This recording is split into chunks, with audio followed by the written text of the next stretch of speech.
자, 오늘 요한복음 13장 세족식. 요한복음 할 때 중요한 게 뭐냐면은 1장부터 21장까지의 내용을 암기하는 게 중요해요. 그게 공부했다는 표시거든요. 우리가 계속 반복하는 이유가 암기 때문에 이렇게 하는 겁니다. 자, 1장 뭐예요?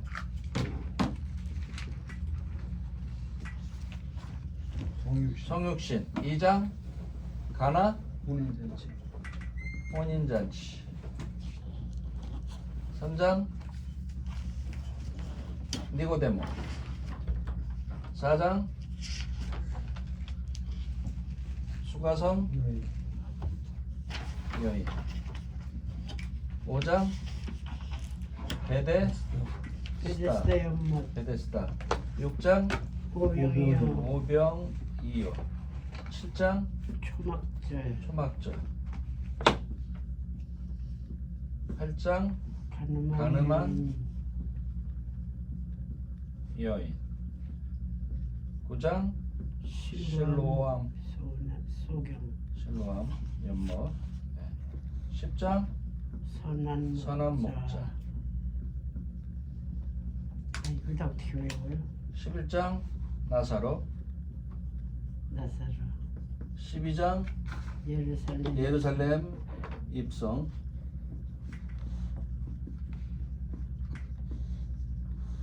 13장 오늘 세족식 딱딱 나와야 돼요. 14장 성령 보혜사 약속. 15장 포도나무. 16장 성령 사역. 17장 겟세마네 기도. 18장 잡히심. 19장 십자가. 20장 부활. 21장 베드로 만나서 사명을 주시죠. 네, 안 보고 이게 딱 나와야죠. 다 들어가 있죠, 머리에. 아니 어려워서 자, 19장은 뭐라고요? 십자가에 달려서 돌아가시. 자, 성육신 1장에서 중요한 구절 뭐예요? 1장 1절 태초에 말씀이 계시니라. 이 말씀이 하나님과 함께 계셨으니 이 말씀이 곧 하나님이시니라. 그 다음에 2장 14절도 또 기억해야죠. 1장 하면은 1장에서 중요하고 외워야 될 구절 14절. 말씀이 육신이 되어 우리 가운데 거하심에 우리가 그 영광을 보니 아버지의 독생자의 영광이요 은혜와 진리가 충만하더라. 이거 딱딱 나와야 돼요. 이거 중요한 거죠. 가나 혼인잔치 물이 변해서 포도주가 돼. 돌 항아리가 몇 개? 6개. 6개였고 거기 연회장이 연회하는 장소가 아니라 뱅퀴트 마스터, 연회를 주관하고 운영하는 매니저하는 사람이다 라고 했습니다. 자, 니고데모 누구였다? 니고데모는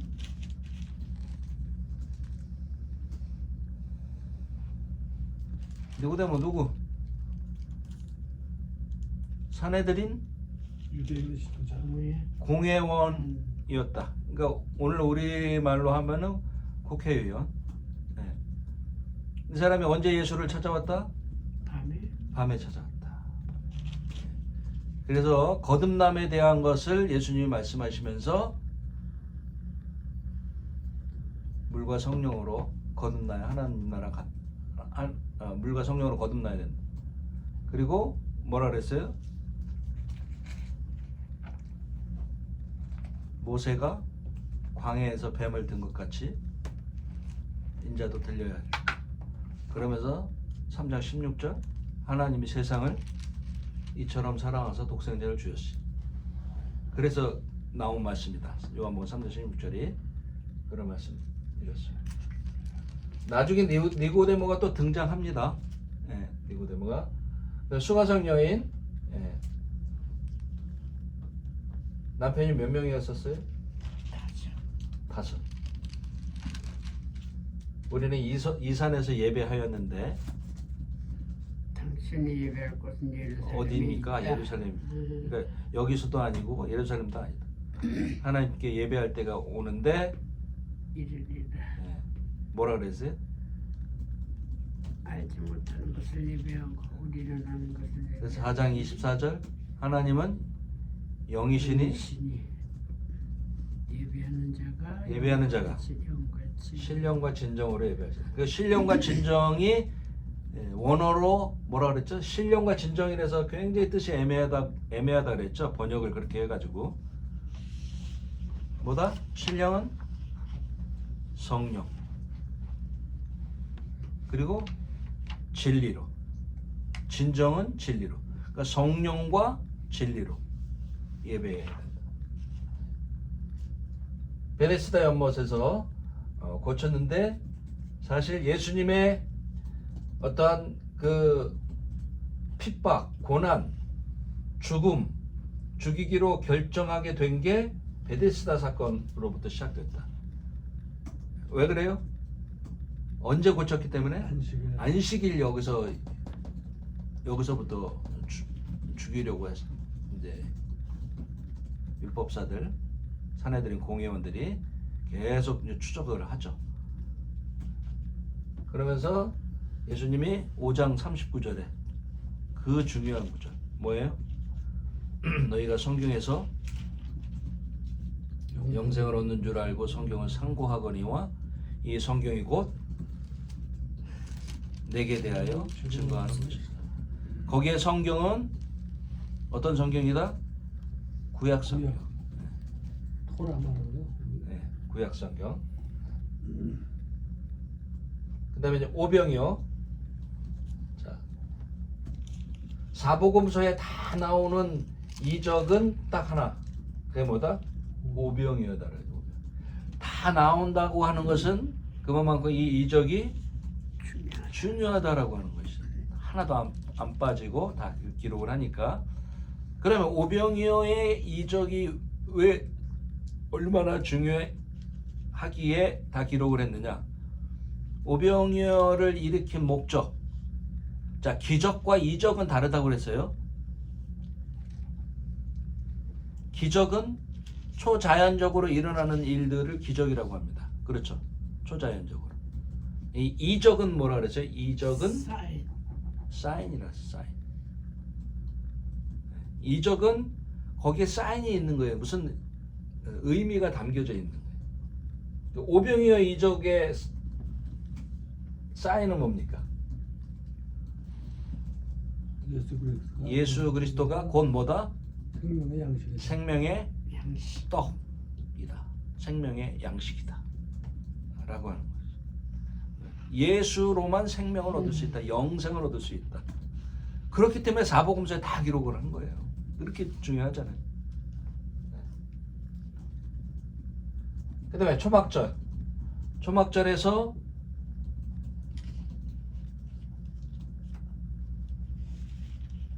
마지막 날 예수님이 초막절에 말씀을 하시죠. 초막절에 사람이 의식에서 하는 게 물을 들여다 부었다 그랬어요. 물을. 이게 곧 무엇을 상징한다고 했습니까? 물을 붓는 게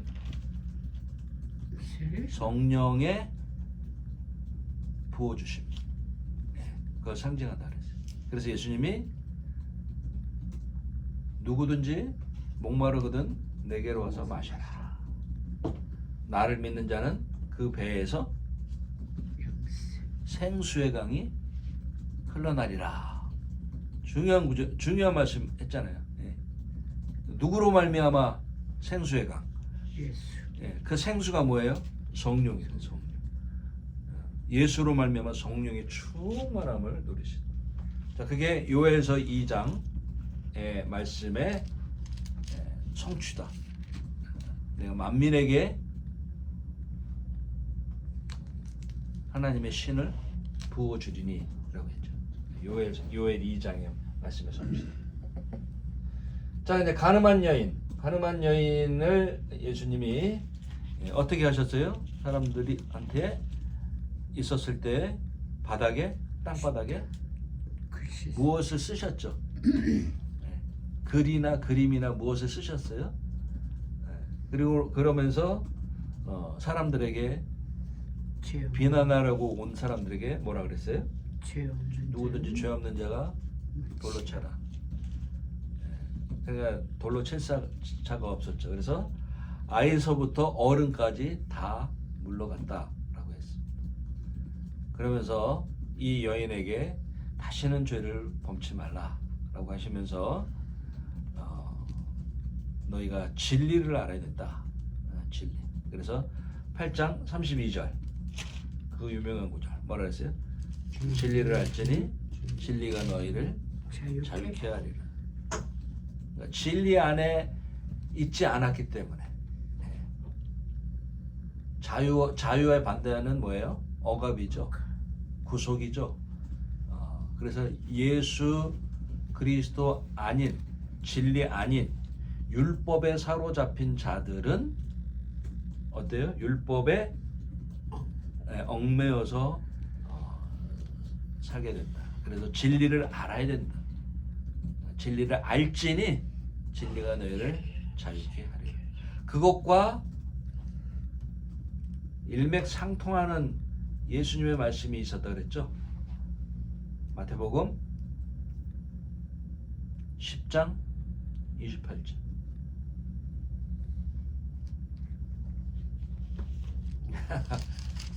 마태복음 10장 28절 뭐예요? 찾았어요? 권사님? 마태복음 10장 네. 28절 네. 내가 그들의 영생을 주노니 이건데 11장. 아, 죄송해요. 10장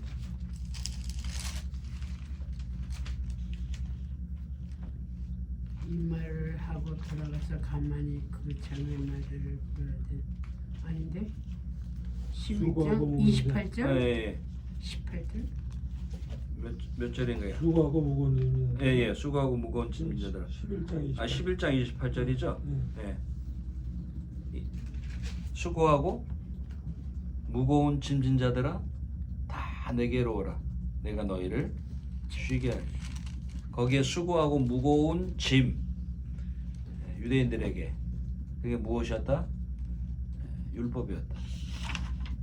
율법을 지키지 못하고 또 지키려고 쩔쩔매는 그게 큰 짐이었었다고 하는 것이죠.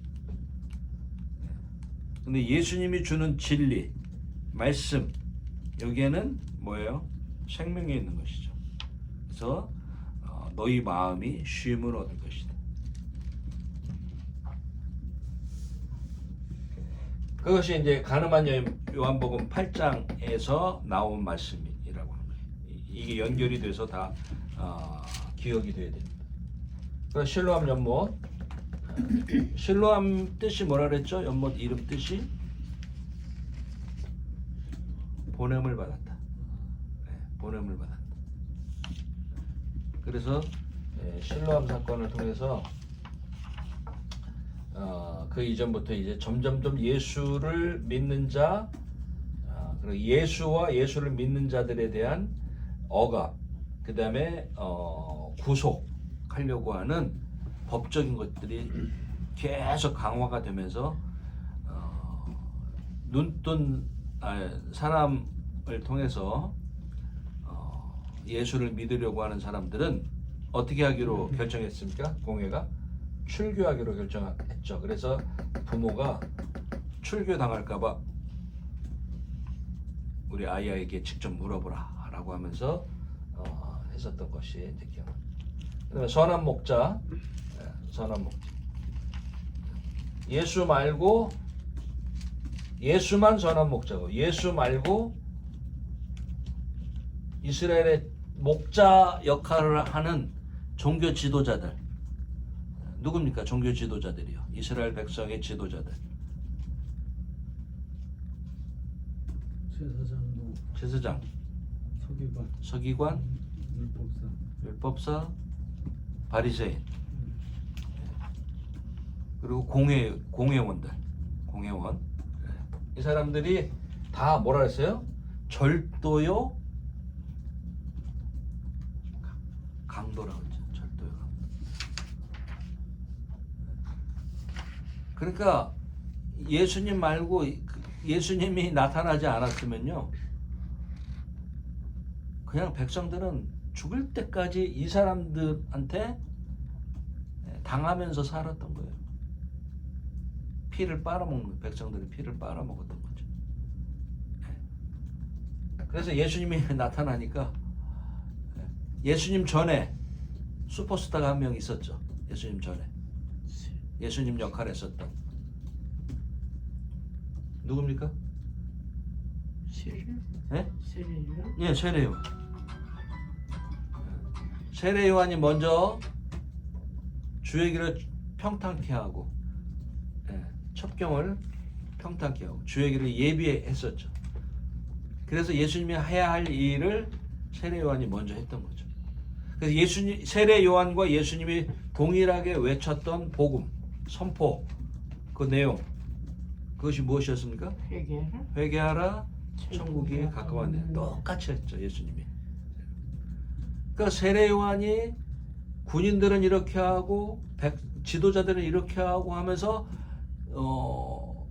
그때 당시에 아주 시대의 부패상에 대해서 굉장히 강한 어조로 선포를 했거든요. 그러니까 수많은 사람들이 세례요한을 따라간 거예요. 그래서 그러한 선한 목자와 강도요 절도의 비교 예수님이 하셨죠. 나사로, 죽은 나사로, 그 나사로의 식구들 누이가 있었다 그랬죠. 누구예요? 마르다, 마리아. 그래서 나사로, 마르다, 마리아를 예수님이 어떻게 하셨다?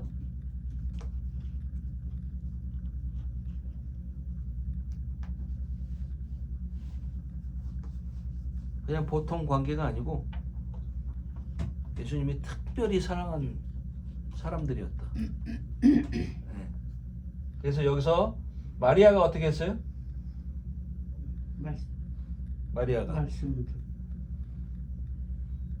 향유 옥합을 빨리 말이 안 나와. 요한복음에는 발만 씻겼다고 하는데 다른 복음에서는 머리서부터 머리부터. 네, 다 바른 거예요. 네.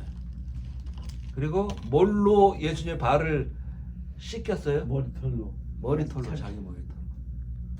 네. 그러니까 이게 여러분 그림을 그려보세요. 머리털로 예수님의 발에 향유를 먼저 붓고 머리털로 이거를 이렇게 발을 씻겼다.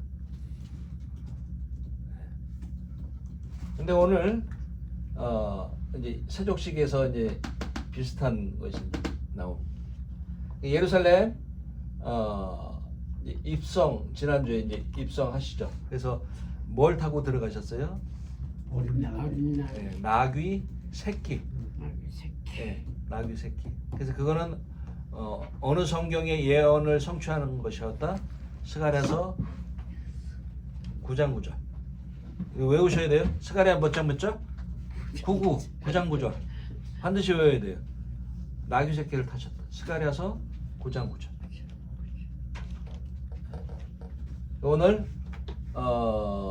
이제 세족식이 이제 근데 여기서 이제 그 향유 옥합 부으는 사건이 나오죠. 우리 지난주에 또 오늘은 세족식. 그래서 이제 12장까지 이렇게 정리를 다시 한번 해봤고요. 세족식이라는 건 없어요. 그렇죠? 예수님 이전에 세족식이라는 구약 신약까지 그런 게 있었나요? 구약이 있었어요? 그 손님 들어오면 바닷가 주는 것밖에 없어. 손님들이 들어오면 뭔 네. 다른 뭔지. 유대인의 이제 풍습 가운데 하나의 풍습이지 세족식 무슨 식 그런 거는 없었다는 거예요. 네. 오늘 우리가 이 세족식에서는요 세 가지를 배워야 됩니다. 세 가지의 의미가 있어요. 네, 세 가지. 근데 이제 유대인의 풍습에는 발 씻는 게 굉장히 필요한 거고 중요한 거였어요. 왜 그렇습니까? 유대 땅은 어떤 땅입니까? 그냥 사막의 지형 조건이거든요. 그러니까 사막이니까 신발을 신을 수가 있어요, 없어요?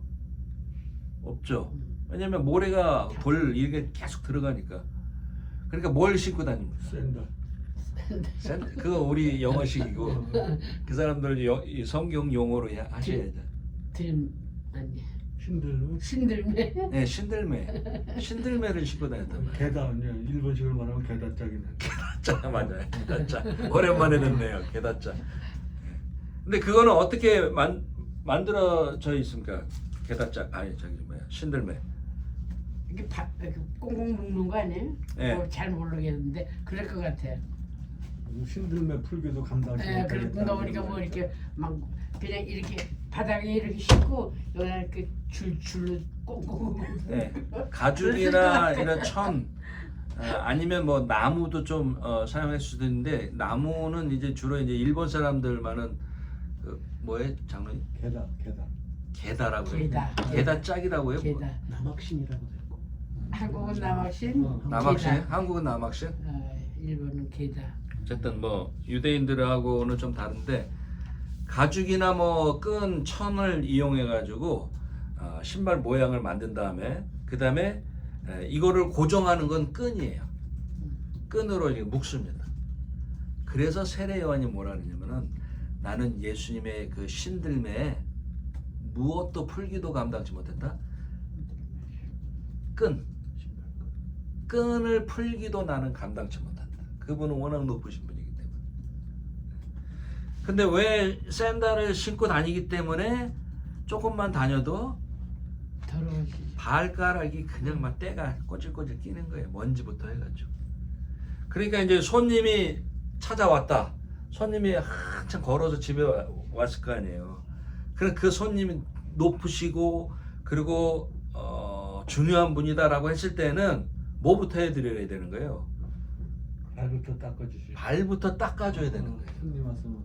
네가 닦아라가 아니라 중요한 손님이 오셨으니까 그걸 누가 했었느냐? 종들 중에서도 가장 비천한 종들이 급이 있습니다. 어떤 급이 있었어요 옛날에? 뭐 밥 해주는 사람 있을 거고. 자, 첫째 막리라는 사람이 있어요. 막리. 막리는 뭐예요? 허드렛 일, 눈에 닥치는 대로 막 잡다한 일을 하는 사람. 네. 근데 두 번째 힘을 쓰는 힘을 쓰는 일을 하는 사람. 네. 이게 지금 남자에게만 해당되는 지금 이야기를 하는 겁니다. 그 다음에 힘을 쓰는 종 말고 노예 말고 또 어떤 종? 머리를 쓰는 종이 있어요. 머리를 쓰는 종은 성경에 뭘로 나옵니까? 직책이. 몽학 선생. 몽학 선생. 또 응? 몽학 선생. 몽학 선생 뭐 하는 사람이에요? 교사. 주인의 자녀들을 자녀들을 양육하는 가정교사. 사람. 네. 그러니까 머리가 비상한 사람은 종들도 주인보다 더 뛰어난 비상한 머리가 있었다. 네. 그리고요.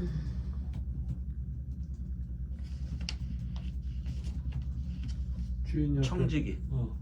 주인 옆에서 저기 수행비서 세크레타리 하고 그러잖아. 그런 사람도 있었겠죠. 근데 이제 청지기, 성경에 청지기 나오죠. 네. 네. 청지기는 뭐 하는 사람이에요? 재산을 주인을 대신해서 관리해 주는 사람, 청지기. 청지기도 나오고 불의한 청지기 뭐 그런 비유 나와요. 그런 높을 것 같은데. 그러니까 제가 얘기하잖아요. 음. 이 직급이 다르다. 그러니까 지금 여기에 나와 있는 사람은 발을 씻기는 사람이 있다면 이 사람은 어디에 속하는 사람이에요? 주인 따라 밑에. 네, 이런 사람. 맞니? 네, 허드렛 일, 아주 잡다한 일을 하는 사람. 그래서 여러분 오네시모 아시죠? 오네시모는 어디에 속하는 사람? 오네시모도 누구네? 오네시모 빌레몬의 집에 빌레몬은 종이었던 모든 걸 거지. 갖고 갔으니까 이건 고위직에 있었던 거지. 머리가 비상하다. 아, 그래서 나중에 바울이 오네시모를 어떻게 만들었습니까? 뭐 용서하라고 그랬잖아. 용서하라고 했는데 갚아줬나 뭐를? 오네시모가 빚진 것은 내가 갚아주겠다고 했어요. 그런 것 같아. 오네시모는요 머리가 비상하기로는요 넘버원이에요. 그래서 바울이 자기 아들 삼았어요. 그렇죠? 자기 아들 삼았습니다. 아들을 삼았다는 것은 여러분 바울은 어떤 사람이에요? 석학이에요? 아니에요? 석학이지. 석학 중에 석학이잖아요. 그 당시에 최고의 문화생 가말리엘이라고 하는 이러한 율법 학자 밑에서 배운 최고의 문화생이거든요. 그러한 문화생이 또 자기가 아들을 한 명 삼았어요.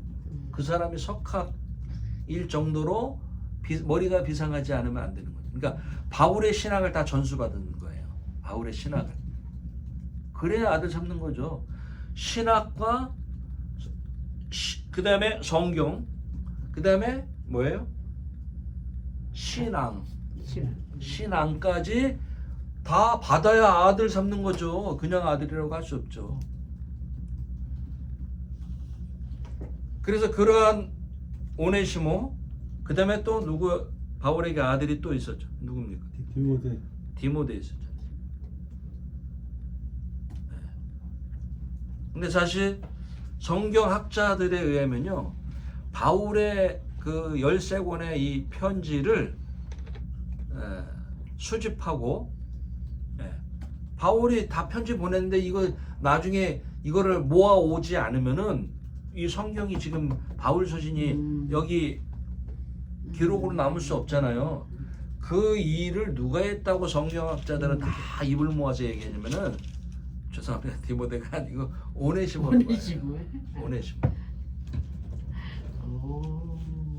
오네시모가 그래서 아주 대단한 사람. 그리고 나중에 오네시모는 감독이 되었다는 그런 전설이 있을 정도로 대단한 믿음의 사람이 됐습니다. 오네시모.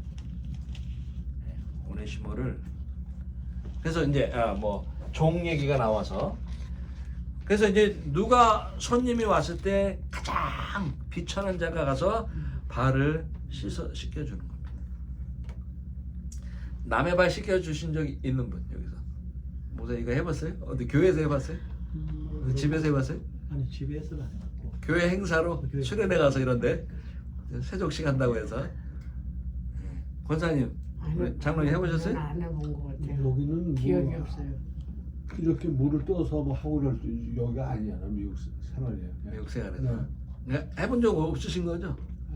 교회에서 세족식 할 때 옛날에 한번 해봐요. 의식 행사로. 교회에서 세족식 해본 못 해본 것 같아요. 세족식은 바로 웬만한 거 씻고 온 상태에서 그냥 이렇게 의식하는 거지. 진짜 발을 씻어줄 때에는요, 여러분 쉽지 않아요. 남의 발 때가 잔뜩 낀 거를 내가 씻어준다. 해봤어요? 안 해봤죠? 오늘 집에 가서 내 발 좀 한번. 사람 인체 중에서 제일 더러운 곳이 어딥니까? 발이겠죠. 발이에요. 그러니까 옛날 우리 아버지 옛날에는 발 닦고 자라 그래. 항상 자기 전에 하는 말이 발 닦고 자라 그래요. 맞죠? 발이 신체 중에서 제일 주춤합니다. 그렇겠지. 그런데 이제 모든 건강에 몰려 있는 그 신경이 발에다 있다. 그래서 그 뭡니까 발 벗고 이렇게 걸어 다니는 건 뭐라 그러죠 그거? 그러는 게 뭐? 맨발로 걸어 다니는 건 뭐라 그래요? 운동할 때 운동. 맨발로 이렇게 걸어 다니게 하는 그런 시설을 해놓은 데가 있어요. 요새 뭐 공원이나. 맨발 걷기 예, 보면 공원에 뭐 무슨 그리고 이제 음. 한국에는 이게 열풍이 불어서 산을 맨발로 가봤어요. 네, 그걸로 다녀봤어요. 다녀왔어요 산에서요. 네. 그거를 몇 개월 하면요 맨들이요. 모든 병이 다 사라져 암이 다 낫는다고 그러더라고요. 그래가지고 그거를 지금 한국에 열풍이 네. 불었어요. 네. 그 발에 중요한 게 다 있는데 발을 우리는 이제 여러분이 여러분 발도 잘 안 만지잖아요. 그렇죠? 아니 샤워하고 씻을 때만 하고 그 위에 깎을 때 발톱 깎을 때나 하지. 청소하죠. 이 발을 관리하는 전문가가 이제 TV에 나와서 하는데 발을 사랑하라고 그러더라고요. 발닥터가 있잖아. 포다이어트를 해가지고 발닥터가 발만 있어요. 발을 어떻게 하냐면은 애지중지 여기면서 마사지 해주고 이렇게 뭐 이렇게 크림 같은 거 발라주고 꽉꽉 눌러주고 이렇게 하면요 육체가 굉장히 건강해진답니다. 네. 발이 그렇게 중요해요. 아 지금 손도 그렇게 못 하고 있는데 발까지 지금 어떻게 하겠어요? 그러니까 왜냐면 더러워서 그렇죠. 손도 못 하고 있는데. 네, 더러워서 뭐안 하는 거야. 더러워서. 씻고 하면 되죠. 오늘부터 한번 발을 남의 발도 한번 좀 닦아주시고 자기 발도 이렇게 좀 해보시면서. 근데 이게 더럽기 때문에 종 중에서도 가장 비천한 종이 이 일을 이제 했었던 거예요. 근데 오늘 가장 비천한 종으로 자신을 비워서 예수님. 우리가 미리 한번 봅시다. 그러니까 빌립보서 2장 알죠? 빌립보서 2장 너희 안에 이 마음을 품으라. 기억하세요? 그리스도의 네? 마음이니 곧 그리스도의 마음이니.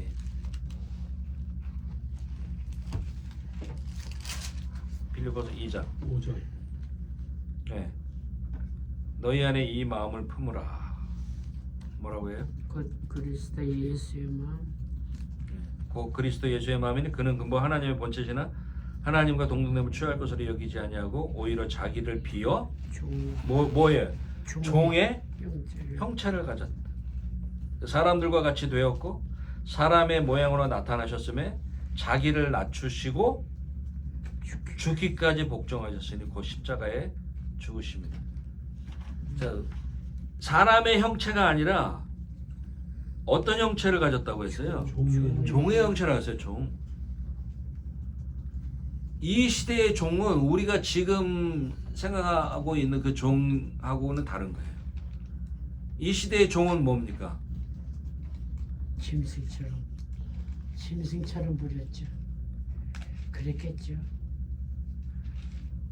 이 시대의 종은 생명의 주권이 자격이 없는 거예요. 그리고 인격체가 아니라 뭡니까? 하나의 물건이에요. 물건. 그래서 팔아도 돼요, 안 돼요? 돼요. 팔아도 돼요. 파는. 네. 그리고 주인이 죽여도 살인죄가 성립이 돼요, 안 돼요? 안 돼요. 안 돼요. 모든 권한이 거기에 있는. 군인도 마찬가지예요. 여러분, 군인이요. 전쟁이 딱 일어났을 때 명령이 불복종하거나 그러면은 지휘관이 죽여도 그때는 살인죄가 성립이 안 돼요. 그때 당시. 그 지휘관의 모든 생명의 권한이 지휘관에게 달려있는 거예요. 돌격 앞으로 하는데 무서워서 뒤돌아서서 오는 사람에게 병사에게 총을 쐈다. 무죄예요. 이 시대 때는 종은 아무런 권한이 없는 거예요. 자기에게. 그 예수님이 종인데 그 종 중에서도 가장 비천한 종처럼 그렇게 행동을 하셨다라는 것이. 다시 이제 본론으로 돌아와서요. 이 다른 성경에 보면은요, 이 세족식 할 때요, 지금 이제 사실 세족식이지만은 세족식이 끝나면서 뭘 하냐면 성만찬 하거든요. 만찬합니다. 만찬. 근데 만찬인데 이 만찬이 뭐냐면 유월절 만찬이에요. 그러니까 유월절 만찬은 예수님이 어떻게 했어요?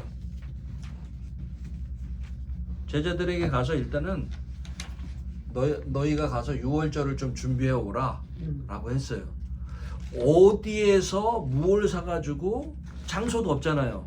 지금 만찬 장소가 지금 우리가 여기 지금 만찬 장소를 이제 보지만은 예수님이 이것까지 마련하라 그랬어요. 만찬 장소. 그리고 만찬할 내용, 무엇을 먹으면서 만찬할 것인가. 만찬 장소는 어디냐? 성경학자들은 여기를 마가의 다락방이라고 봅니다.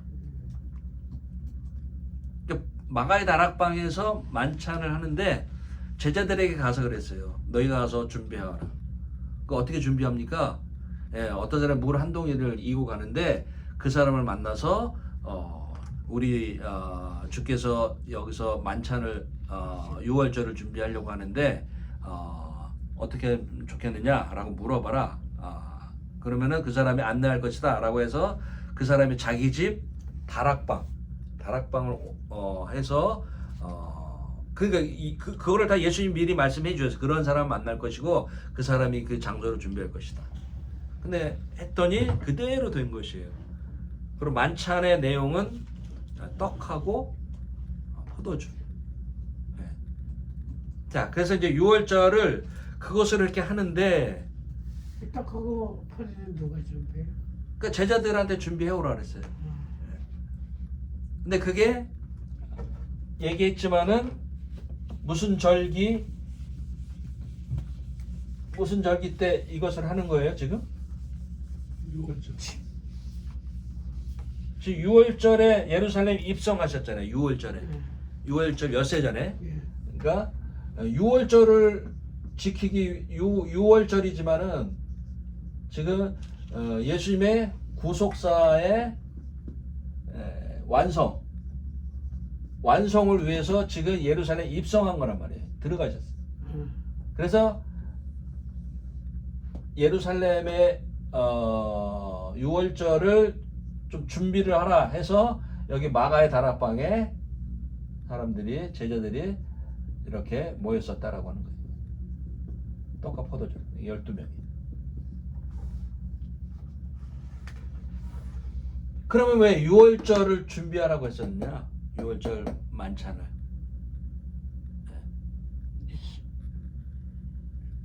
지난번에 얘기했죠? 예수님이 돌아가실 거. 6월절은 뭐예요?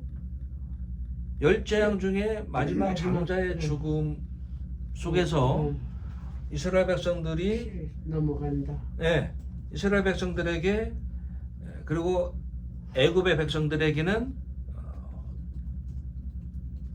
초상의 날이고 장례를 치르는 날이고, 여기에는 죽음이 좌우임방에 발린 어린 양의 피를 보고 넘어간 패스오버, 넘어간 것이기 때문에 이거는 누구를 상징하는 것이라고밖에 볼 수 없어요. 예수님. 어린 양 대신 예수 그리스도의 죽음을 의미하는 것이라고밖에는 볼 수 없는 것이죠. 그래서 6월절에 예수님이 들어가셔야만 되는 거예요. 6월절에 돌아가셔야만 되는 거예요. 그래서 6월절에 예루살렘에 입성을 한 것이고, 지금 마가의 다락방에서 12사도와 함께 이 6월절 만찬을 하시는 것입니다. 6월절 만찬. 근데 이제 6월절 만찬 할 때 제자들이 난 참 이거 보면서 내가 우리 중에 누가 제일 큰 자입니까? 서로 막 누가 높다, 내가 높다, 내가 최고다라고 이런 다툼이 있었다는 거예요. 오늘 본문에 나오질 않아요. 그래서 예수님이 발을 씻기신 거예요. 종이 되어야 된다라고 하는 거죠. 그 세족식의 이제 의미는 세 가지가 있습니다. 뭐냐? 첫째는 죄 씻음이에요. 죄 씻음에 대한 상징이에요. 죄 씻음, 그렇죠? 이게 왜냐면은 지금 예수님이 뒤에 뭐라고 합니까? 베드로를 씻기려고 하니까 나는 안 됩니다. 너와 내가 씻기지 않으면 너와 나는 상관이 없다라고 해요. 죄 씻음에 대한 것을 얘기하는 거예요. 그러니까 베드로가 뭐래요? 그러면 많이 씻을수록 좋은 거구나. 예수님 어린애, 나 이거 보면서 근데 어린애 다 씻겨주세요. 많이 씻으면 좋을 줄 알고. 그게 아니죠. 죄 씻음에 대한 건데, 그러니까 뭘 이해해요? 뭘 이해? 영적으로 아직도 모르는 거예요, 제자들이. 수제자가 이렇게 대답을 하니.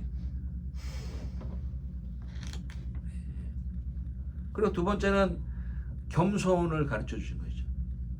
겸손. 뭐예요? 내가 행하게 하려고 하여 본을 보였다라고 했어요.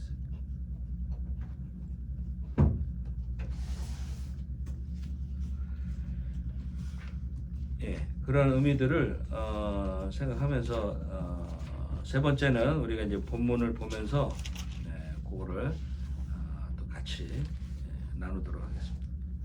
자, 그래서 여기 6월절 6월절 얘기를 좀 하다가 말았죠. 6월절에 어떤 그 신학적 그런 의미가 무엇이었냐면요. 애굽의 압제에 있었잖아요. 그렇죠? 굉장한 압제. 애굽의 압제를 우리가 엿볼 수 있는 게 상징적으로 하나님이 애굽의 압제를 모세에게 보여주셨어요. 그게 뭡니까?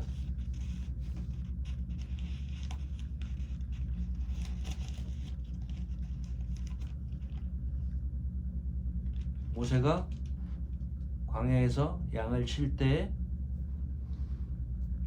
뭘 보고 거기서 딱 놀랐습니까? 무슨 나무? 떨기나무를 보고 놀랐는데 떨기나무가 어땠어요? 불은 났는데 타지 않아. 그렇죠. 불이 났는데 나무는 안 타. 불은 붙어 있어. 자, 그게 뭘 상징하는 거예요?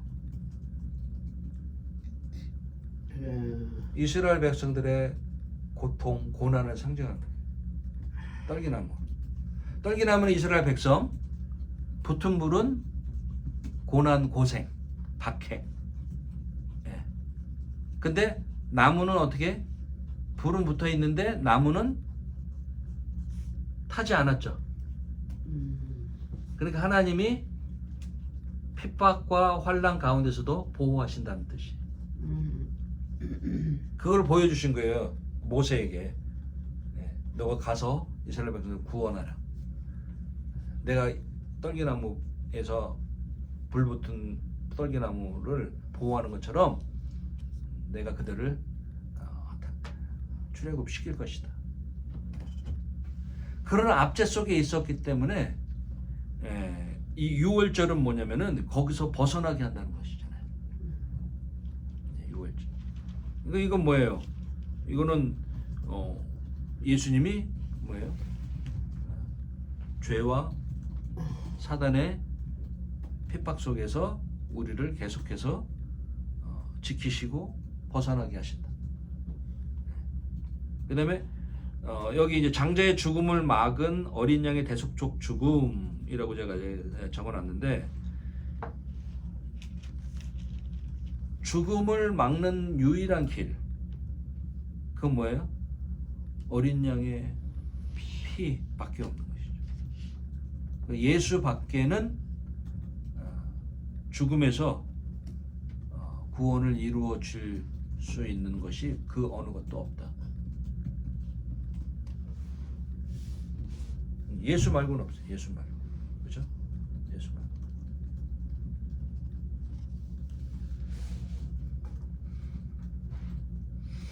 자, 1절 한번 읽어볼게요. 보면은 6월절 전에, 아직 6월절 전이죠. 예수께서 자기가 세상을 떠나 아버지께로 돌아가실 때가 이른 줄 아시고, 자, 며칠 남은 거예요. 그러니까 돌아가실 때가 일주일 정도밖에 이제 안 남은 거죠. 일주일도 사실 아니에요, 사실. 며칠 앞두고 지금.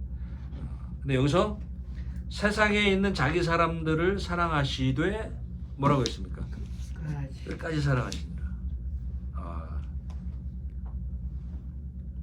지금 여러분, 제자들은 완성된 제자들인가요? 만족할 만한 제자의 모습을, 성숙한 제자의 모습을 갖고 있는 그 상태인가요? 아니죠. 아직도 멀었단 말이에요, 사실. 근데 사실 이러한 이유는 왜 그런 것 같아요? 왜 성숙하지 못하고, 왜 제자들이 완숙하지 못하고 3년이나 다녔는데 왜 이럴까요? 예수님을 온전히 못 믿었나? 믿기는 믿어요. 믿기는 믿었는데 또 부인하고 깨닫지 못하고 또 어려워하고, 무슨 말인지 영적으로 이 신비로운 가르침에 반응을 못할 정도로 영적으로 무뎌요. 근데 한순간에 바뀌거든요.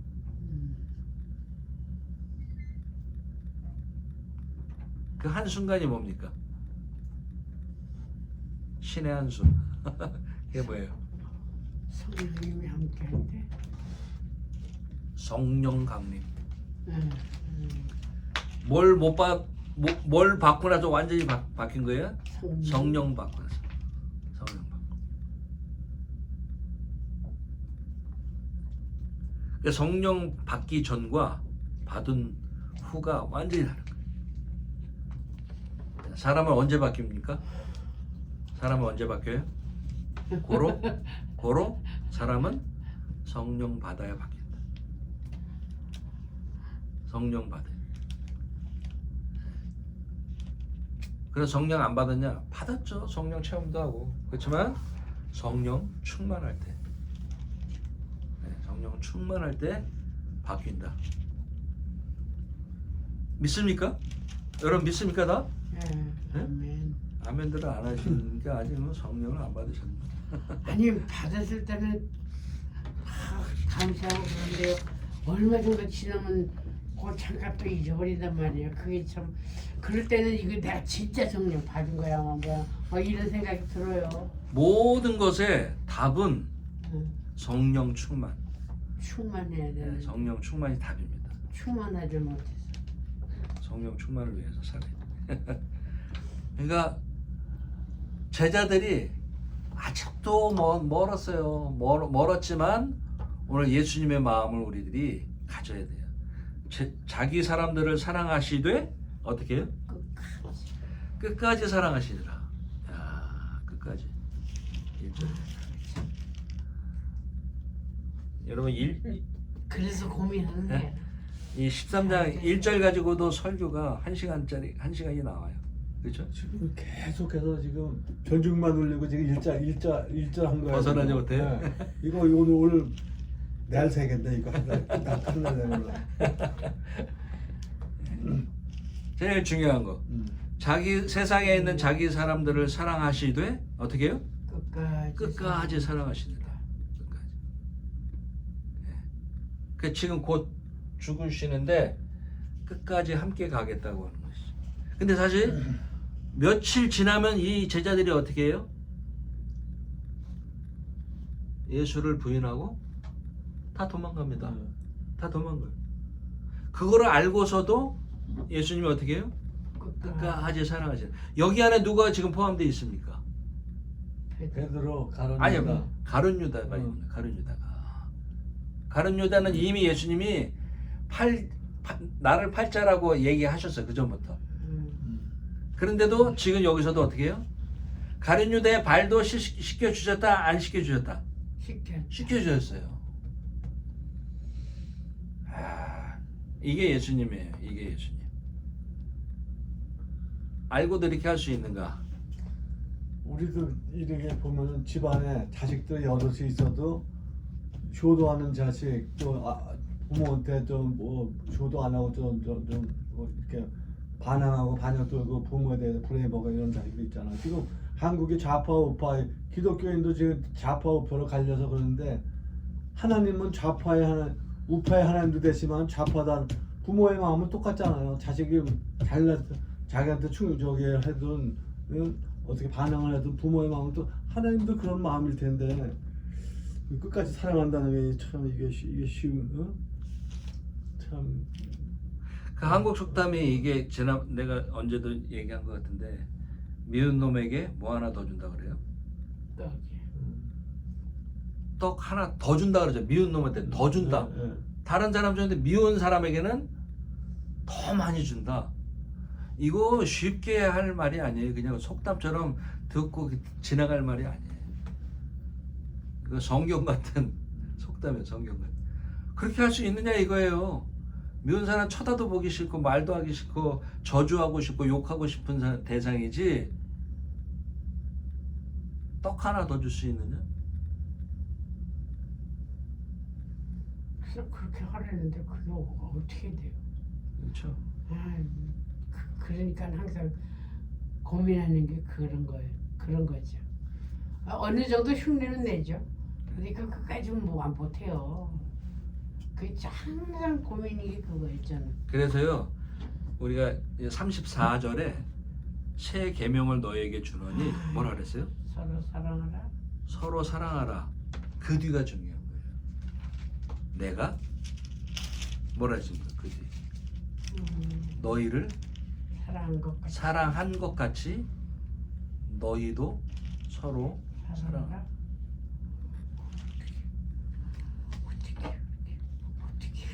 옛 계명은 뭡니까? 옛 계명은 그건 사랑은 아니에요.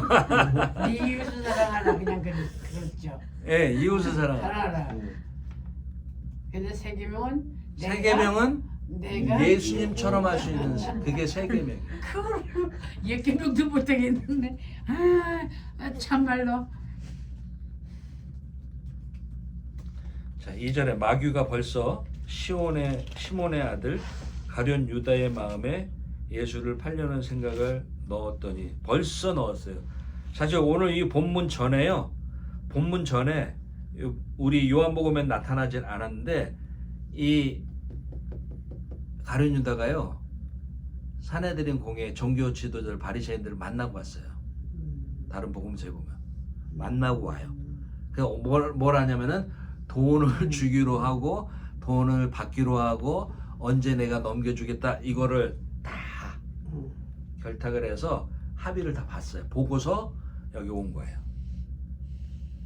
근데 그것까지도 예수님이 하나님이시니까 다 알죠. 그래서 내가 하는 일을 속히 하라 그래요. 내가 하려고 하는 걸 속히 하라. 네, 다 알고 계시니까. 그런데도 발을 씻겨주셨단 말이에요. 그러니까 우리는 불가능한 거를 지금 그냥 눈으로 귀로 듣고 눈으로 보고 하는 것을 지금 하고 있는 거예요. 우리는 할 수 없는 상상도 할 수 없는 것들에 대해서. 네.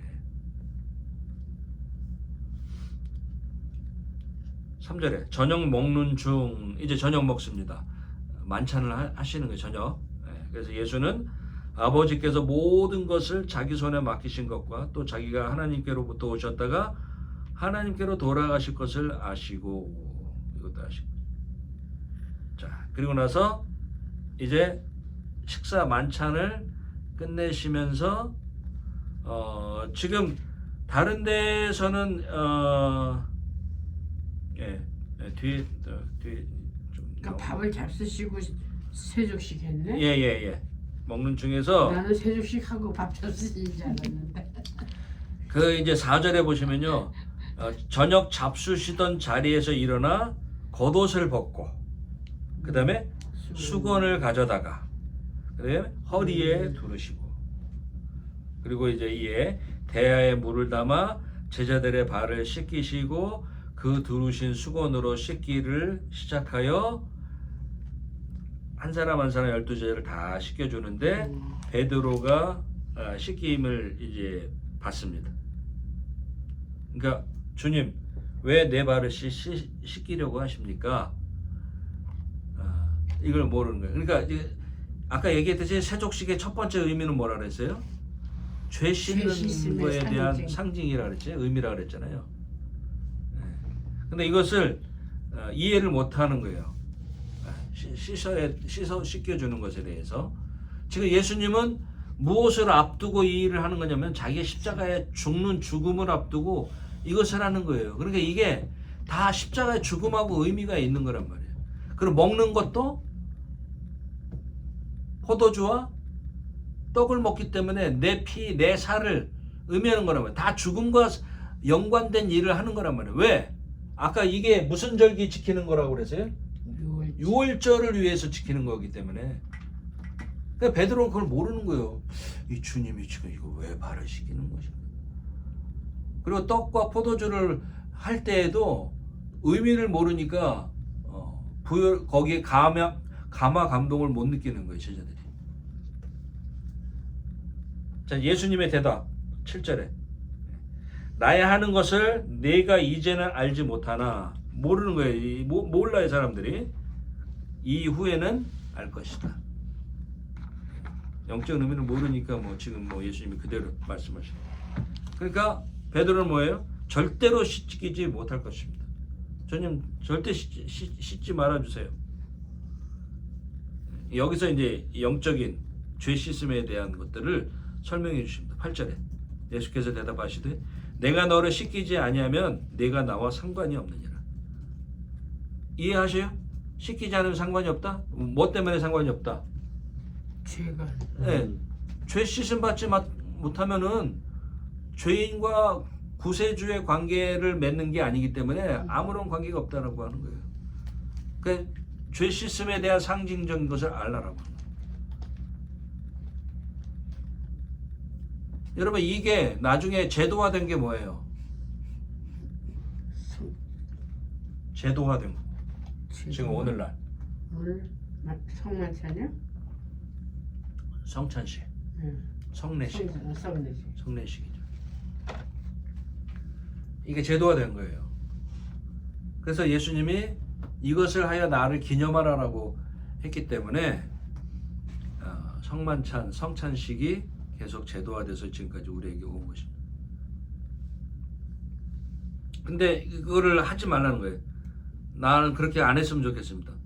그러니까 이러한 그 어처구니 없는 대답을 하는 거고 또 예수님은 너 상관이 없다라고 하는 거예요. 그러니까 9절 한번 읽어보세요. 기가 막힌 베드로의 참 황당한 대답. 뭐라 그래요? 시몬 베드로가 가로되 주여 내 발뿐 아니라 손과 머리도 씻겨 주옵소서. 아 그럼 많이 씻을수록 좋구나. 근데 죄 씻으면 여러분 한 번이에요, 두 번이에요, 세 번이에요, 많을수록 좋습니다. 한 번. 한 번이죠. 죄 용서 받으면 한 번이에요. 그래서 세례는 한 번이다, 두 번이다. 한 번이다. 네. 그래서 제세례파가 있어요. 제세례파. 그래서 이게 참 신학적으로 저도 그런 이해 못하는 건 아닌데 세례 몇 번 받아야 됩니까? 세례. 믿음이 없을 때 받은 거 인정해야 됩니까? 아니죠. 믿음이 있을 때 세례 받아야지. 그러면 다시 받아야 돼? 믿음이 생겼을 때? 네. 나 그때 진실한 믿음이 아니었고 그냥 누가 받으라서 형식적으로 세례 받았는데 그럼 죄 씻음 받은 건 아니지요. 그렇다면 그냥 그 세례 다시 받아야 돼요. 아니 그냥 모르고 형식으로 받은 거 아닌 거 아니에요? 제가 군대 가니까요. 세례 받으면 초코파이하고 우유를 막 준다니까 세례 받고 싶지 않은 사람도 그거 먹고 싶어서 가서 세례 받더라고요. 근데 그거를 또 어디에서 따라하냐면 불교에서 따라해가지고 불교에는 세례 말고 세례하고 비슷하게 하는 게 있어요.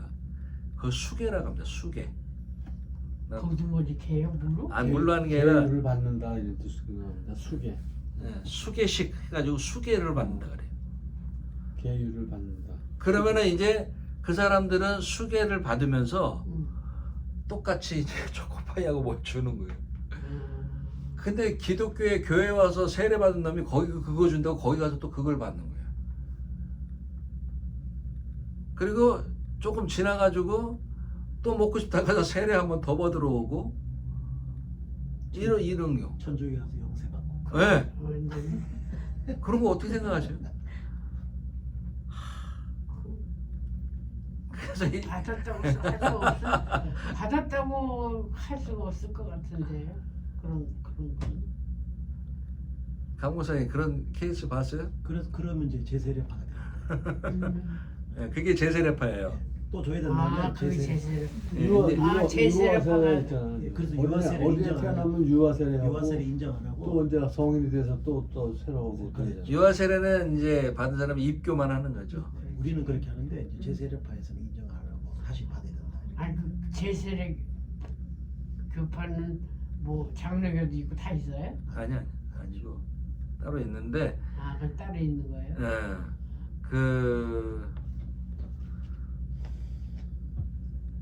그래서 우리가 이제 신학 강목쌤이랑 저랑 이제 학교에서 배울 때는 그걸 이단이라고 배웠어요. 이단. 우리 딸이 아르헨티나에서 학교 다니는데 천주교 학교예요. 네. 천주교 학교인데 영세 받아야 된다 그래서 우리는 세례를 받았기 때문에 영세 못 받겠다. 안 된다 하고 우리 학교 그만두겠다 그래서 하겠더니 그럼 하지 말래. 또 거기 딱 그러더라고요. 그래서 우리는 개신교에서는 천주교에서 받은 영세를 인정을 해서 세례를 다시 안 받아도 되는 거로 인정을 해줍니다. 입교만 하죠.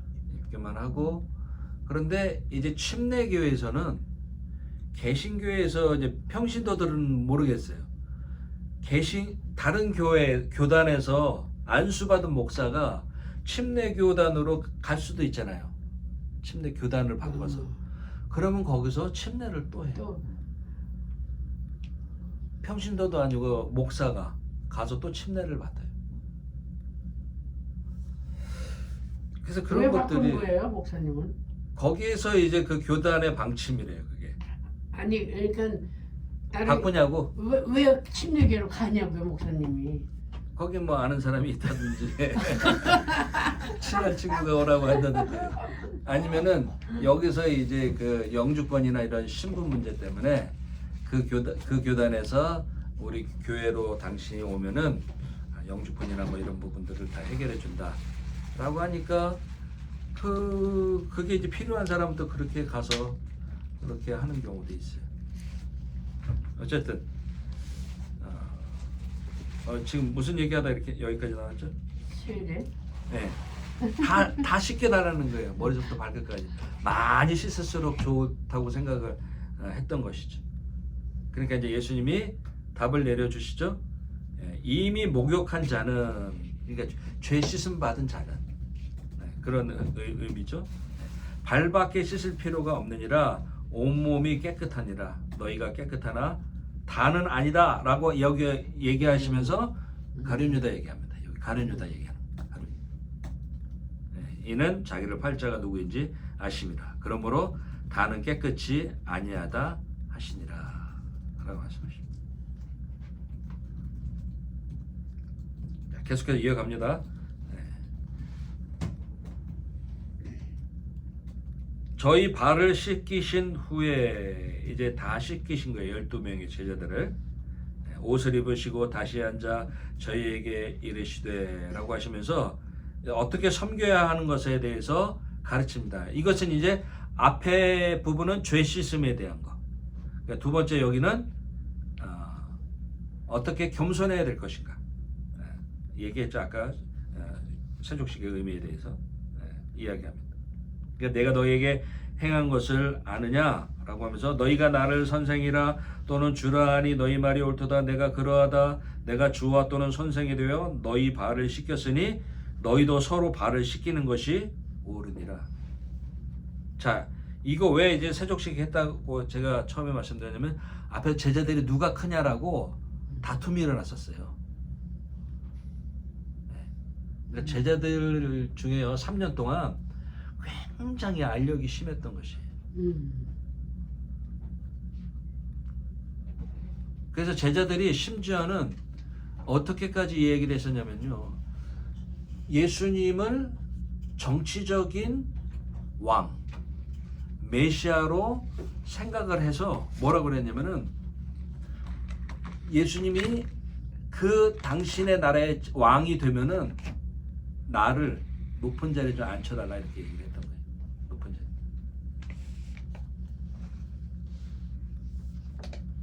그래서 처음부터 암투, 질투 이런 것들이 굉장히 심했습니다. 제자들끼리요. 네. 아주 뭐 불같은 성질의 사람도 있었고 누가 우레의 아들입니까? 우레의 아들. 우레가 뭐예요? 우레. 천둥 번개처럼 쳐서 다 이렇게 저 사람 몰살시켰으면 좋겠다. 그게 누구예요? 베드로? 지금 이 요한복음 쓰고 있는 요한이에요. 아, 요한이 그랬어요? 네, 이 사람. 베드로만 그랬다. 아, 요한이. 그러니까 불같은 성질의 사람들이 아주 뭐 잔뜩 모였다고 볼 수 있는 거예요. 베드로는 또 어떻습니까? 성질이. 참지 못하고 귀 네. 잘라. 아주 급하고 아주 뭐 이 사람은 상남자 마초. 근데 결국 수제자는 한 사람 누구예요? 아, 베드로. 베드로였었어요. 베드로. 그리고 여러분 보시기에 성질이 좀 변하고 죽고 해서 온순한 자에 속했었던 사람은 누구였습니까? 나중에 지금 요한복음서 요한입니다. 요한이 완전히 변화된 사람. 그래서 제자 중에 유일하게 순교당하지 않고 죽은 사람을 누구라고 보냐면 요한으로.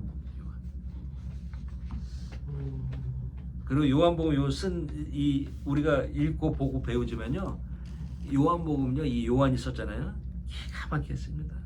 아주 정교하게 조직적으로. 그리고 그래서 성경에 제일 어려운 성경을 누가 썼습니까? 요한이요? 제일 어려운 성경이 뭐예요? 요한계시록. 네, 누가 썼어요? 요한. 요한이 썼단 말이에요. 아, 그 요한이 이 요한이. 예, 그 요한이 이 요한. 지금 따로. 이 요한입니다. 아, 이 요한복음 쓰는 거 보면 어떤 기자가 이렇게 쓰는 것처럼 보이지 않아요? 네? 부록도 달려 있고 지난번에 얘기 봤죠? 부록처럼 이 요한이 살짝 해석을 이렇게 써놓습니다. 해석. 아, 기가 막혀. 아, 그 부록은 요한이 쓴 거예요? 아, 요한복음엔 요한이 다 쓴 거죠. 요한복음 배우는데. 그게 이렇게 조그맣게 작은 것이 써 있는 거예요. 아니 그 짧은 부록이 시간. 어디 있던 거 어디 있어요? 부록처럼의 글을 부록으로 쓴 성경 지난번에 몇 군데 나왔었잖아요.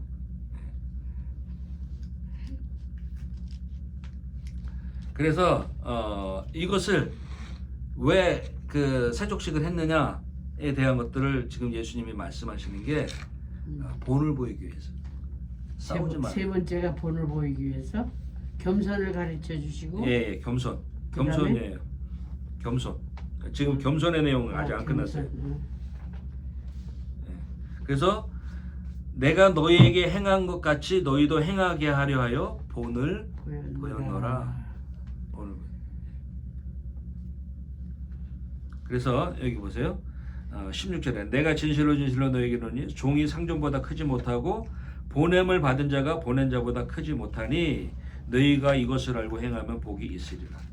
큰 자 작은 자가 있지 않느냐. 작은 자는 작은 자의 위치에서 일을 해야 된다라는 것이.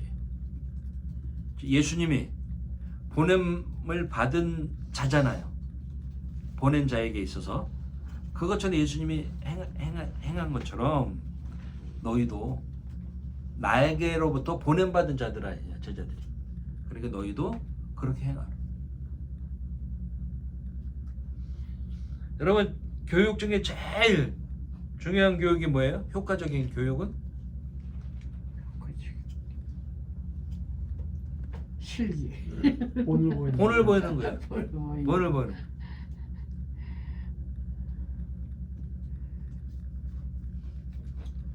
부모가 자식에게 제일 중요한 교육 뭐예요?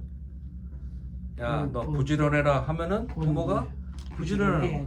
정직해라. 그럼 부모가 정직하게 살면 돼요. 공부해라. 그럼 부모도 뭐 해야 돼요? 부모도 공부해야 돼요. 야, 운동 좀 해. 그러면 뭐예요? 부모도 운동하면서 운동하라고 얘기해요. 야, 먹는 것 좀 그만 좀 먹어. 좀 작게 먹어. 이렇게 얘기하려면은 자기가 절제하고 그렇게 하는 걸. 건강한 음식 먹어. 이야기한다면 자기가 먼저 건강한 음식 먹어요. 기도 많이 해 하면은 최소한 기도하라고 하는 사람보다 더 많이 기도하는 사람이 그 말을 할 자격이 있는 거예요. 그러니까 이게요 쉽지 않은 겁니다.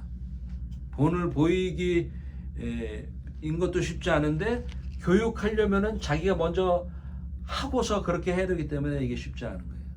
그러니까 인생이 쉽지 않은 거예요. 그러니까 가르치고 하는 사람은 그 사람은 제일 좋은 교육가예요. 교육가. 제일 좋은 교육 가르치는 사람.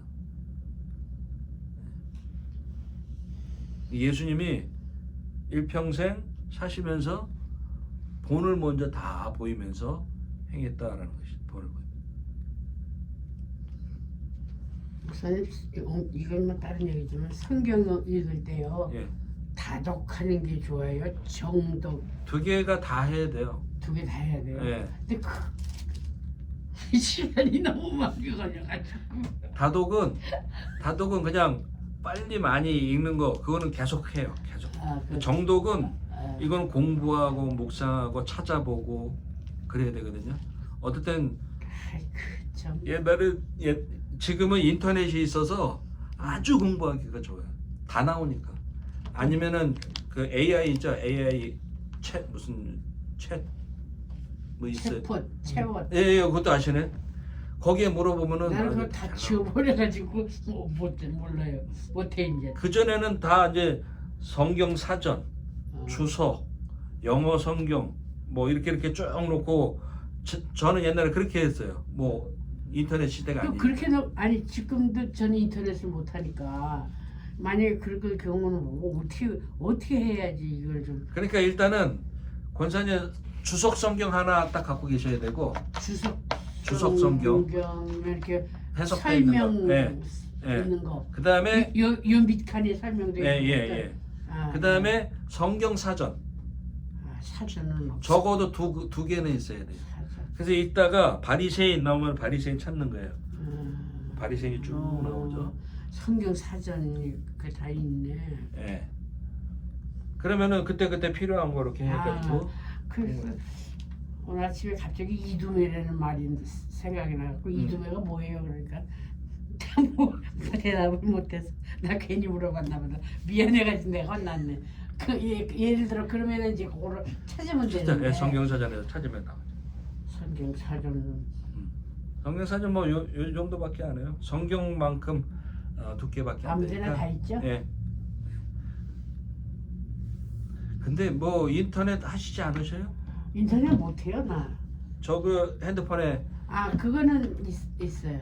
거기 이제 구글에 검색하면은 아 구글로. 네, 다 할 수 있죠. 그 구글이 대학교예요. 구글 대학이라고 해서 거기에 구글로 물어보고 찾으면 교수들이 다 나오는 대답. 거구나. 그냥 읽다 보면 그냥 그 하나하나 쳐다보고 또 맥이 끊겨요. 그냥 모르면 모르는데 넘어가서 그냥 아니 읽게 목사님처럼 돼요. 이렇게 하시니까 그거 정독하는 거는 이게 그런 거 조그만 쏙쏙 들어온단 말이에요. 조그만 거를 어. 내놓고 이렇게 아주 깊이 볼 때는 그럴 때는 찾아보지만은 보통 그 읽을 나 혼자서 때는 읽을 때 이게 안 들어와요. 일일이 그거 그게. 다 찾다 보면은 맥이 끊겨. 자, 조금 더 합시다. 예. 근데 예수님이 이제 자기가 이제 죽음을 당할 것이다고 하는 걸 예언을 여기서 이제 하십니다. 예언을. 그게 이제 18절. 내가 너희를 다 가리켜 말하는 것이 아니라 다 가리켜 말하는 것이 아니고 누구예요? 네, 택한 자. 가룟 유다 얘기입니다. 내가 나의 택한 자들이 누구인지 알미라. 그러나 여기 이 구절 내 떡을 먹는 자가 내게 발꿈치를 들었다 한 성경을 응하게 하려는 것이니라. 자, 이게 뭐냐면요. 그 아이도벨이 있습니다. 아이도벨이 예. 그 다윗의 모사였어요. 예. 모사꾼. 그러니까 다윗에게 아주 지혜를 주고 방법을 알려주는 아주 탁월한 자였죠. 근데 아이도벨이 반역을 일으켜요. 그래서 압살롬에게 붙습니다. 그래서 이제 아이도벨이 압살롬에게 이 사단의 말을 집어넣어 줍니다. 이렇게 하나 저렇게 하나. 그렇게 해서 그것 때문에 이제 다윗이 굉장한 공경에 취하는 거죠. 그래서 압살롬이 자기를 죽이려고 하는 그것 때문에 이제 도망가는 그런 상황 속에서 시를 쓴 게 여기에 있는 그 시편에 있는 말씀이에요. 시편에 있는 말씀. 그래서 이게 30 네, 시편 4편 9절에 있는 말씀이 이 말씀이에요. 내 떡을 먹는 자가 내게 발꿈치를 들었다. 아, 이 발꿈치를 들었다 반역했다는 뜻이에요? 아니 이제 발꿈치를 들었다고 하는 것은 상대방을 에게 가장 큰 수치심을 주는 적들의 행위예요. 예. 그래서 이게 자기에게 그렇게 됐다. 다윗이 그렇게 됐다라고 하는 것이에요. 예. 그래서 아이도벨의 그 도발로 인해서 반역으로 인해서 자기가 수치가 다 드러났다. 그 쫓겨나가는 게 이게 얼마나 큰 수치입니까? 왕궁에서. 그러니까 쫓겨나가는 그런 것을 표현이 발꿈치를 들었다라고 하는 그 표현이에요. 표현을. 수치심을 당했다고 했을 때 이런 표현을 했던 것입니다. 그래서 그 성경을 응하게 하려는 것이다. 예수님이 이제 자기가 죽음에 대해서 그런 것이에요. 그게 바로 가룟 유다다. 예. 그래서 여기 19절 지금부터 일이 이루기 전에 이제 그런 일이 예언이 성취되기 전에 너에게 이름은 일이 이룰 때에 내가 그인 줄 너희로 믿게 하려 함이로다. 그러니까 다윗의 예언이 자기에게 관한 것이다. 그러니까 구약의 예언이 너희 성경이 내게 대해 증거하는 것이로라고 했기 때문에 예수님에 대한 예언이 철철 넘치잖아요. 근데 여기에 이제 시편 4편 9절의 이 말씀도 자기에 대한 예언이다라고 하는 것이에요. 그래서 이것이 이루어지는 것이다 라는 것입니다. 그래서 이제 내가 20절에 보면 내가 진실로 너희에게 이르노니 나를 보낸 자를 영접하는 자는 나를 영접하는 것이요 나를 영접하는 자는 나를 보내신 이를 영접하는 것이니라. 그래서 자신이 그렇게 이제 죽음을 당할 것이지만은 나를 영접하면은 내가 그렇게 죽지만 너희들이 나를 영접을 하면은 나 보내신 이를 영접하는 것과 똑같은 것이다. 그러니까 나와 누구는 하나다. 나를 보내신 아버지는 하나다. 라는 것이에요. 이것을 떼어 놓으면은 제자들은 예수님을 하나님을 믿을 수도 없는 거고, 그리고 믿어도 반쪽짜리 믿음밖에 안 되는 것이에요. 이거 하나로 연결되어 있는 거 떼어내면 안 되는 것이에요. 또 예수님이 이거를 떼어서 말씀하시면 안 되는 거고, 이것을 아주 분명하게 말씀하시고 주지시키시고 그리고 믿게 하여야만 하는 것이 예수님의 사명인 것이에요. 그래야만 자기의 정체성도 보존이 되는 거예요. 내가 하나님으로부터 왔다는 거예요. 그것이 부인이 되면은 모든 것이 이루어질 수 없는 거죠. 구속사가 이루어질 수 없는 거예요. 그래서 계속해서 이제 말씀하십니다. 그런 여자 약간 나는데.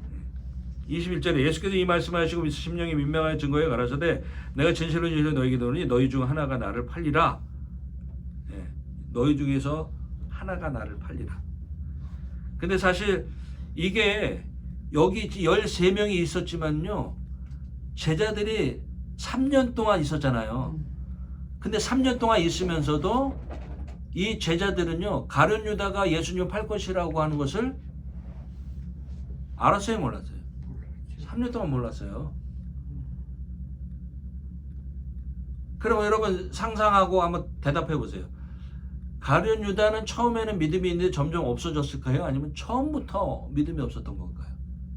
점점 없어졌을 것 같은데. 처음에 있었는데. 예. 처음에 있어서 예수님을 쫓았는데 쫓아다니고 보다 보니까 자꾸 믿음이 약해진 거. 그렇게 얘기해야 되나? 처음부터 돈꾀를 맡았다 그래요. 처음부터. 처음부터. 네. 그리고 처음부터 돈이 좋은 걸 알았던 사람이에요. 여러분, 예수님이 돈은 어디서 그 재정이 충당이 됐을까요? 그 교인들. 교회인데 다른 돈. 남자들. 돈꾀를 맡았다고 했기 때문에 돈이 굉장히 많았던 거예요. 그렇게 많았을까? 네. 뭐 그럼 그 돈이 어디서 왔었고, 제자들이 그리고 뭐 어떻게 썼을까? 헌금만 얘기하고. 헌금지가 있어서 헌금방을 널렸나? 아니, 그러니까 헌금으로 드리는 거지. 지금으로 말하면. 야, 진짜 그렇게 생각을 많이 깊이를 못 해봤네요.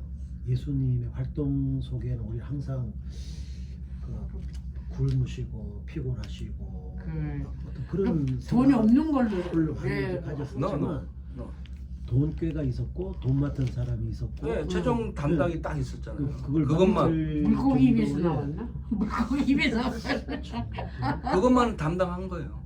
가룟유다. 아껴 쓰셨나 그러네 예수님이. 그럼 가룟유다가 돈 모금하는 그런 재주들이 있는가 보죠? 사실은 이 몰래 뒷거래 있을 수 있어요. 이 요한 아저 누구야 이 가룟 유다가 유일하게 그 남쪽 출신이라 하더라고요.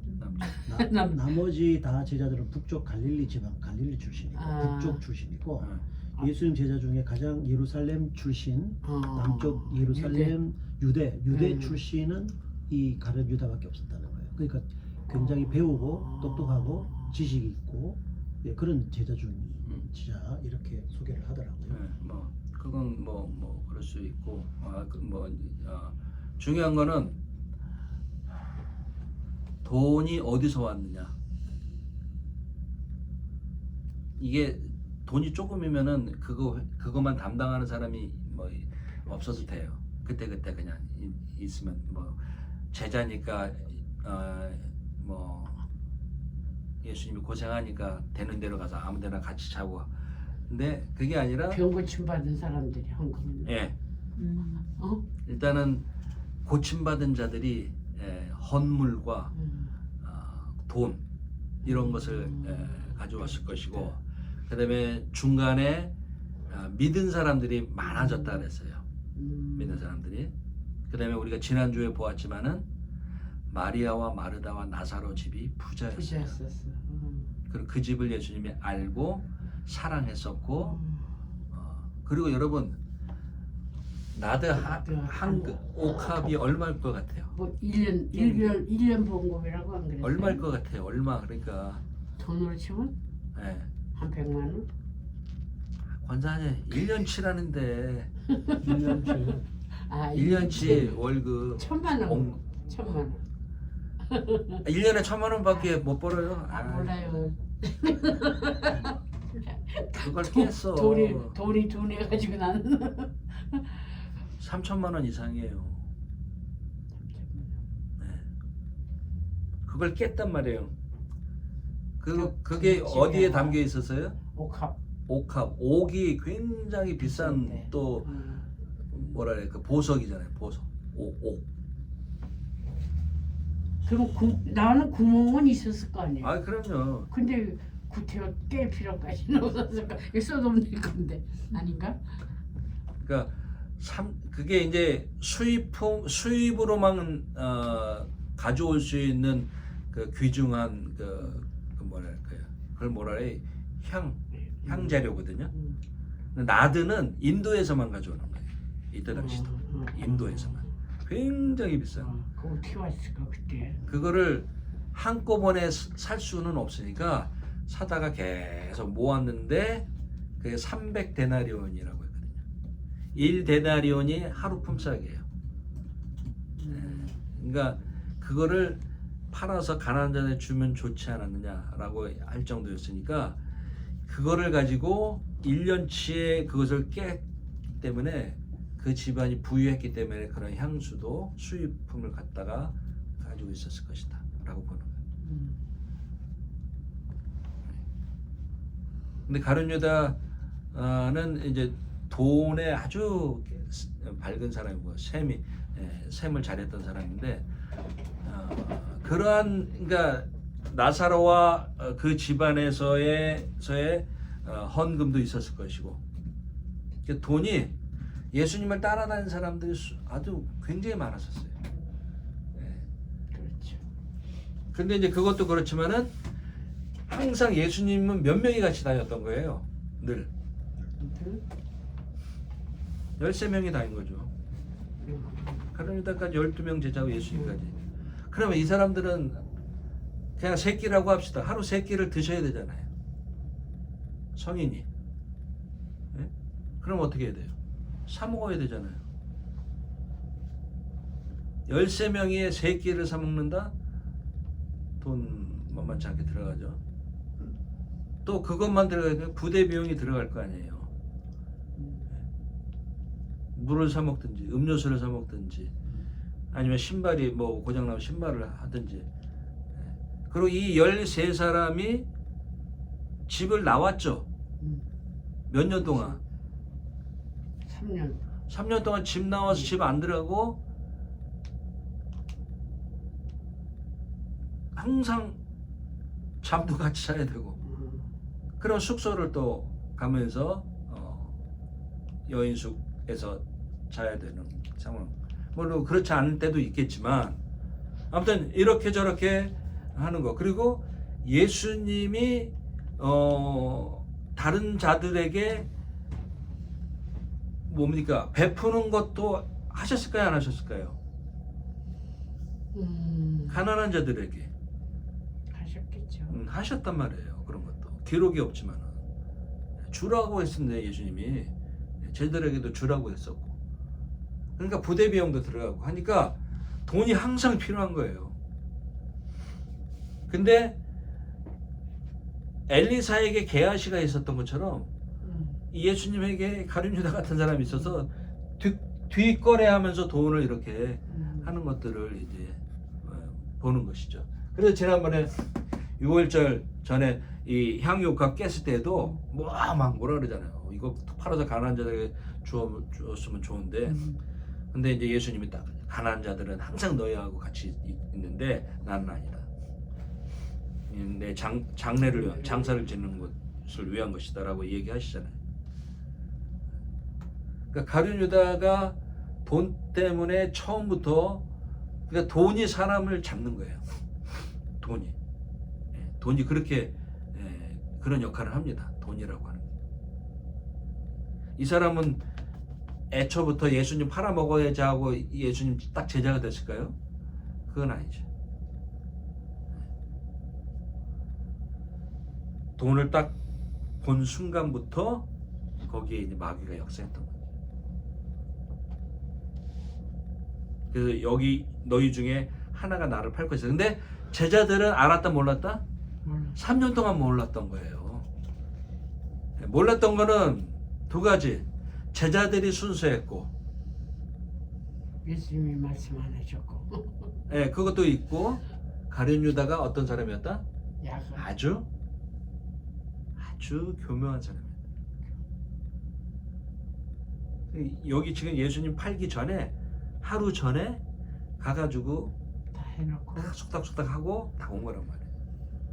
아주 철두철미한 사람. 그러니까 다 몰랐던 거예요. 네. 여기 심지어 또 봅시다. 그래서 이 제자들이 서로 보면서 이야기합니다. 누구에 대해 말씀하시는지 의심하더라. 서로 보면서 몰랐던 거예요. 누구에 대해서 이야기하는 걸 몰랐던 겁니다. 예수의 제자 중 하나. 자, 이 사람이 누구냐면은 여기 잘 보셔야 돼요. 23절에 보세요. 뭐라 그래요? 예수의 제자 중 하나 곧 그의 사랑하시는 자가 예수의 품에 의지하여 누웠는지라. 이 사람이 누구? 요한? 이 사람이 요한이에요. 이 요한복음 쓰고 있는 지금 이 요한입니다. 자, 이 요한이 뭐라 그러냐면 시몬 베드로가 머리짓을 하여서 요한에게 말합니다. 말씀하신 자가 누구인지 말하라. 말씀하신 요한에게. 예수님 품에 의자에 이렇게 기대어 앉았으니까 이제 베드로가 어떻게 했어요 지금? 머리짓이 뭐예요? 이렇게? 이거 머리짓을 하여서 야 말씀. 수근거리는 거예요. 몰래 얘기하는 거예요. 재밌다. 이때 당시도 이렇게 했어요. 머리짓을 이렇게 했어요. 뭐라 했어요 지금 성경에 여기 머리짓이라 그랬죠. 머리짓을 하여서. 그러니까 사도 요한이 지금 뭐라 그래요? 25절에 그가 예수의 가슴에 그대로 의지하여 말하되 주여 누굽니까? 근데 요 말은 또 어떻게 해요? 작게 말하는 거예요. 주여 누구니까. 그러니까 이 저자 사도 요한도 3년 동안 같이 있으면서도 이 아주 조직적이고 아주 정말 행정적으로도 탁월했던 이 사도 요한도 몰랐던 것입니다. 그래서 예수님께 살짝 물은 거예요. 살짝. 그러니까 예수님이 대답을 해주셔요. 뭐라 그래요? 내가 떡 한 조각을 찍어다가 주는 자가 그니라 라고 해서 누구한테 갖다 줘요? 가룟 유다에게 딱 갖다 줍니다. 그러면서 조각을 받은 후 곧 사단이 그 속에 들어간지라. 조각을 받은. 예수께서 유다에게 뭐라고 말씀하셔요? 내 하는 일을 속히 하라. 하는 일이 뭐냐면은 그 전에 대제사장 서기관 바리새인들 이 사람들한테 가가지고 예수 잡아다 줄 것, 그리고 돈은 얼마 줄 것이냐, 우리가 돈을 너희가 얼마 줄 것이다 라고 하니까 이 사람이 그것을 오케이를 했어요. 아, 그 정도면 좋다. 그게 얼마예요? 값이? 30. 은 30. 자, 이것도 사실 스가랴서에 다 예언되어 있습니다. 스가랴서의 나귀, 은 30, 그리고 얼마에 누구에게 팔릴 것이다. 이런 것까지 예언이 다 되어 있어요. 스가랴에.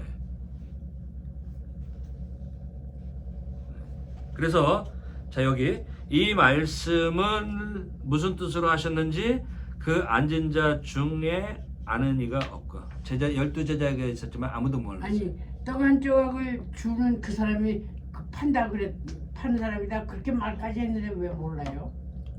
그냥 그게 이해를 못한 거죠. 판다라고 하는 것도 모르는 거고 그래서 팔린다는 게 뭔지도 모르는 거고. 요한이한테만 얘기했죠. 예. 요한한테. 그러니까 제자들이 이렇게 이제 왜냐면은 지금 제자들은 뭐 제가 봤을 때 뭐에 대해서 지금 전혀 이해도가 없냐면은 예언한 것에 대해서 예언 성취에 대해서 아무런 이해도가 없어요. 지금까지 보면 거기에 대해서 아주 무식해요. 제자들이 하나님에게서 오고 하나님의 이적을 행하고 이런 것을 보면서 하나님의 아들이다 이거는 아는데 예언이 성취돼서 이런 일이 이루어졌다라고 하는 거에 대해서는 아주 무식한 사람들이었어요. 29절에 어떤 이들은 유다가 돈꾀를 맡았으므로 명절에 우리 쓸 물건을 사라 하시는지 네 일을 하는 일을 속히 하라고 예수님이 하신 말씀에 대해서 명절 쓸 물건을 빨리 사가지고 와라. 근데 이것도 명절 이미 다 해가지고 다 와서 준비해가지고 지금 하고 있잖아. 근데 이렇게 생각한다는 거예요. 이미 준비해서 다 끝나서 지금 행사 6월절 잔치를 하고 있는데 뭘 또 사오라고 하는 것인지 그렇게 이해를 했다는 것이에요. 또 어떤 사람은 가난한 자들에게 무엇을 주라. 가난한 자들에게. 가난한 자들. 그러니까 이 구절을 보아서 예전에 예수님이 가난한 자들에게 많이 구제하고 나누어 주고 하는 일을 하셨다 안 하셨다? 하셨다고 볼 수 있는 거예요.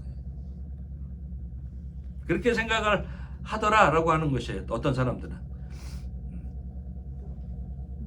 예수님이 십자가의 고난을 생각하지 않고. 그래서 30절 같이 한번 읽어봅시다. 30절 같이요. 유다가 그 조각을 받고 곧 나가니 밤이로라. 조각을 받았어요. 그리고 나갔어요. 나갔는데 보니까 밤이다. 밤인 줄 몰라서 밤이라고 얘기한 것이냐? 이게 아니라 유다의 영적인 상황을 지금 얘기하는 거예요. 이게 성경을 쓰는 사람들의 어떤 기법이에요. 성경 기법. 밤이 아니라서 밤이라고 얘기했겠어요. 그러니까 여러분 밤은 언제 찾아옵니까? 밤이요? 네. 해 떨어지면 찾아와요. 영적인 밤은 언제 찾아옵니까? 성경 안 읽을 때? 아니 우리가 여기 오늘 배우면서 사단이 들어왔을 때 그 사람이 영적인 밤. 그 사단은 언제 들어옵니까? 우리가 정신 안 차리고 있을 때. 느긋해져가지고 그래도 빠지고 욕심이 잉태한즉 죄를 낳고 죄가 장성한즉 사망을 낳느니라. 욕심이요 욕심. 다른 유대에게 이 욕심 무슨 욕심? 돈 욕심이죠. 그래요 막 그 말이 맞아요. 밤 아주 중요한 사도 요한이 우리에게 오늘 정말 제일 중요한 메시지를 주는 말씀 가운데 하나가 30절입니다. 30절. 유다가 그 조각을 받고 곧 나가니 무엇이더라? 밤이더라. 자, 나머지는 읽고 정리를 할게요. 저가 나간 후에 예수께서 가라사대 지금 인자가 영광을 얻었고 가룟 유다가 뺀 상태입니다. 하나님도 인자를 인하여 영광을 얻으셨도다. 이제 왜냐하면 영광스러운 일들이 나에게 다 다가와서 이루어지는 거고 또 이루어질 것으로 믿고 말씀하시는 거예요. 만일 하나님이 저로 인하여 영광을 얻으셨다면 하나님도 자기로 인하여 저에게 영광을 주시리니 곧 주시리라. 소자들아 내가 아직 잠시 너희와 함께 있겠노라. 너희가 나를 찾을 터이나 너희가 일찍 내게 유대인들에게 너희는 나에 가는 곳에 올 수 없다고 말한 것과 같이 그때 얘기했죠. 나 있는 곳에 너희가 오지 못할 것이다. 지금 너희에게도 이르노라. 그래서 똑같다. 지금 올 수는 없다. 그러면서 올 수 없는데 내가 너희에게 마지막으로 주는 계명이 있는데 그것이 사랑하는 것이다. 자, 34절 35절 이거는 여러분 박스를 쳐놓으시고 형광펜으로 해놓으시고 빨간 줄을 거놓으시고 그 다음에 뭐 밑줄 쫙 두 줄 뭐 33절 34 35절 아주 뭐 너무너무 중요한 구절입니다. 같이 한번 읽어봐요. 새 계명을 너에게 주노니 서로 사랑하라. 내가 너희를 사랑한 것 같이 너희도 서로 사랑하라. 너희가 서로 사랑하면 이로써 모든 사람이 너희가 내 제자인 줄 알리라. 새 계명을 주겠다. 그럼 옛 계명이 있다는 거잖아요. 새 계명은 뭐예요? 서로 사랑하라. 내가 너희를 사랑한 것 같이 너희도 서로 사랑하라 라고 하는데 옛 계명은 뭡니까? 이 구절과 같은 구절이 하나 있다 그랬잖아요. 예? 레위기 19장 18절.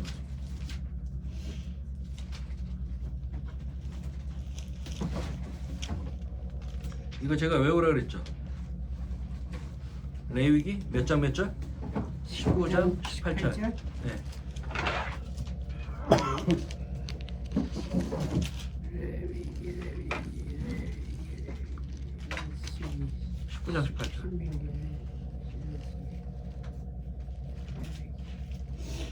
여기서 빨간 줄 쫙쫙쫙. 19장. 이렇게 안 나와. 출애굽기 레위기. 네, 창세기 출애굽기 레위기. 19장. 이건 뭐 19장 19절이요? 18절. 원수를 갚지 말며 예. 동포를 원망하지 말며 이웃 사랑하기를 내 내 몸과 같이 하라. 나는 여호와는 이웃 사랑하기를 어떻게 해요? 내 몸. 예, 내 몸과 같이 하라. 내 자신. 그게 신약에 와서 서로 사랑하라. 근데 여기서 구약하고 비교했을 때 다른 점은 뭐예요? 차이점은? 내가 너희를 사랑하는 것 같이. 그렇죠. 내가 너희를 사랑한 것 같이 사랑하라라고 하네요. 내가 그러니까 예수의 사랑처럼 사랑하라라고 해요. 예수의 사랑. 근데 얘네들은 뭐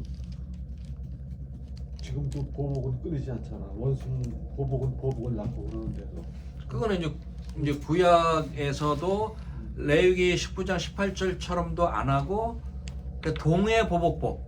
눈은 눈으로, 이는 이로. 동해 보복법도 사실 동해예요. 동해. 그 이상은 하지 마라 보복을. 그러니까 사랑이 깔려 있는 거예요. 그게 약자 보호법이라고 하더라고요. 네. 약자들의 보호법. 네, 약자들의. 왜냐면 더 세게 할 수 있잖아요. 네. 그렇게 하지 말아요. 말씀하신 것처럼. 그거 넣으면 안 된다는 거. 그러니까 그게 이제 근본 깔려 있는 게 율법의 그 기초가 뭐냐면 이웃 사랑이에요. 그 약자 보호법. 근데 우리는 지금 아는 거는 지독한 보복으로 생각하는 이는 이로. 한 대만 반드시. 두 대 때리는 거. 네. 그게 아니에요. 잘못 알고 있는. 근데 차원이 다른 그 율법, 그 계명, 그것은 뭐냐면은 새 계명 예수님이 나처럼 사랑하는 거예요. 나처럼. 그건 뭐예요? 내가 너희를 사랑한 거는 어떤 사랑입니까? 예수님처럼의 사랑. 돌아가시면서 피를 흘리시는 죄를 발 씻는 것처럼. 발 씻는 것처럼. 발 씻는 것처럼 비천한 종이 귀한 손님에게 다 씻겨주는. 여러분 발 씻으려면 어떻게 해야 됩니까? 일단 자세가 구부려야죠. 무릎 꿇어야 돼요. 무릎 꿇어야 됩니다. 그리고 위를 쳐다보고 해요? 아니요. 그 씻는 거죠. 그 다음에 두 번째, 예수님의 사랑은 어떤 사랑입니까? 요한복음 15장 13절에 사람이 친구를 위하여 죽으면 이보다 더 큰 사랑이 없나니라고 했어요. 친구를 위해서 죽는 사랑이에요. 죽는 거. 그게 사랑이라고 하는 거예요. 그게 종처럼의 사랑, 종처럼의 헌신, 낮아짐, 겸손, 그리고 여기 죽기까지 할 수 있는 그 사랑. 그게 새 계명이라고. 그 할 수 있겠느냐 이거예요. 그런데 세상 사람들의 기준, 판단, 그것은 뭐냐면은 오늘 35절이에요. 35절. 35절. 한번 읽어봐요. 35절. 뭡니까? 너희가 뭐예요? 너희가 서로 사랑하면, 예? 중요합니다. 제일 중요한 거예요. 너희가 서로 사랑하면 어떻게 해요? 모든 사람이 너희가 내 제자인 줄 알라. 제자라고 하는 것이 증명되는 방법은 뭐다? 사랑하는 거다.